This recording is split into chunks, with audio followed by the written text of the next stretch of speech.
Welcome back to the Holotables, guys. Verben here. I want to do a video today about how I think you should spend your guild currency. So this is the orange guild currency thing here that you get. You get it from your daily guild activities, and you get it from a little bit from territory wars, and then most of this that you get is going to actually come from raids. So the income of this is not super great, and there's so many good things in here to buy that sometimes it's not clear maybe like how you should be spending your currency here.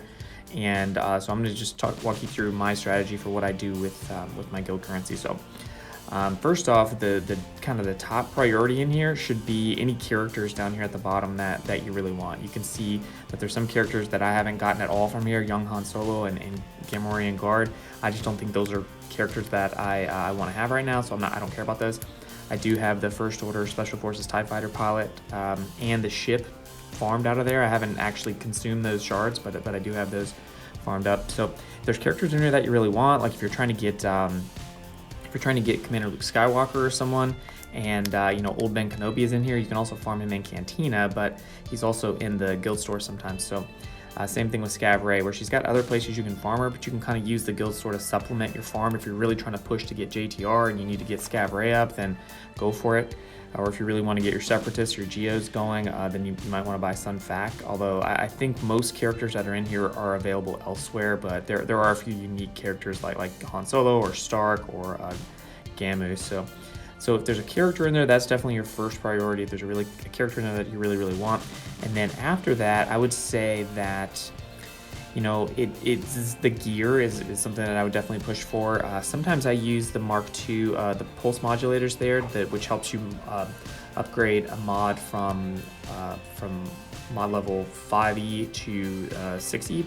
So I think sometimes I will use that. Just like right now I have 17 of those, so I could get 3 more, and I could bump one of my mods up. But so if that's a bottleneck for me, sometimes I'll buy some of those from there. I don't think that's necessarily the best place to buy them from, because you can buy them from the shard shop.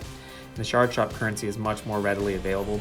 So if you want to buy those Mark II pulse modulators, I would buy them from shard shop before I'd buy them from the guild store. So I don't recommend buying those there, but there are some gear pieces in here that are somewhat unique, and one of them is this Mark IX Biotech Implant Salvage.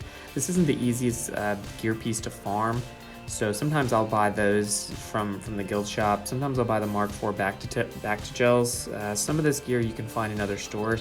One of the pieces that's somewhat unique in here is the Mark V Droid Collars.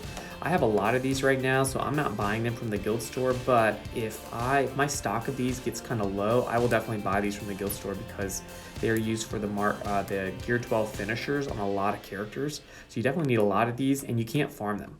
There's no way to farm them. You can get them from crystals, or you can get them from guild store or from shard shop. They don't seem to show up in shard shop very often for me. If I see them there, I'll buy them, but that seems pretty rare. And I think the conversion rate of that is pretty bad anyway. So I don't think I would buy them from there. So I actually buy them from guild shop pretty regularly. And then the other thing that I buy from here is stun cuffs and carbantes, and that's just because those are ones that I really need right now. I'm hoarding right now for First Order and Resistance, and I just need something like 1,800 carbantes and 1,200 stun cuffs. So I'm just that's all I'm spending my guild currency on right now. So there's so many different gear pieces that you can get from here that obviously you should kind of focus on I would say one piece at a time, one character at a time, and not just kind of pile up on the holo projectors are actually pretty cheap in here, but they're also in all sorts of other stores that you don't necessarily want to spend your guild currency on holo projectors.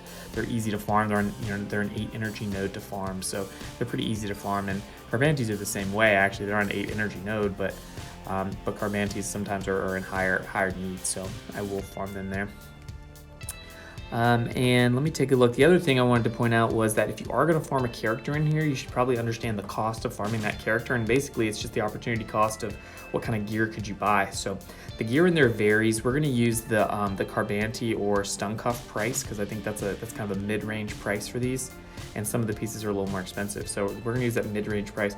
And right now you can see that character shards are 90 guild currency per shard. So you can get 450. You can spend 450 currency and get 5 shards. That's 90 per shard. So if you do that math compared to buying Carbantes, you're trading one full character which is about 29,700 guild currency, and that will get you 391 Carbanti salvage out of the store. So not a great trade-off there, to be honest. I mean, that's 400 salvage, and I did this calculation when I was doing the first order Special Forces TIE Fighter pilot. I was like, okay, so how much am I really going to have to dump into here? You know, and it's over 700 for those two characters. It's over 700 salvage that I'm giving up, and that's a lot of salvage. I mean, I'm saying 700 Carbantis, or 350 stun cuffs and 350 Carbantis, or however you want to spend your currency, right? So it's a pretty big cost to buy those characters out of there. And if you were to look at the crystal value of those things, how much does it cost to buy for almost 400 Carbantis? So Carbantis, you can get 50 of them for 1,400. So if you divide 400 salvage by 50, that's 8, and they're 1,400 for each of those. So that's 11,000 crystals worth of Carbantis that you're trading. So it's a pretty heavy cost to buy characters through here. It might not seem like that, but in hindsight, my Gear 9 Colonel Stark, who I used to get IPD shards and all that other good stuff, it cost me 400 Carbantis, or 11,000 crystals to get. So that's not great. And so my point is, the characters that are in here, if you can farm them somewhere else, you should definitely farm them somewhere else.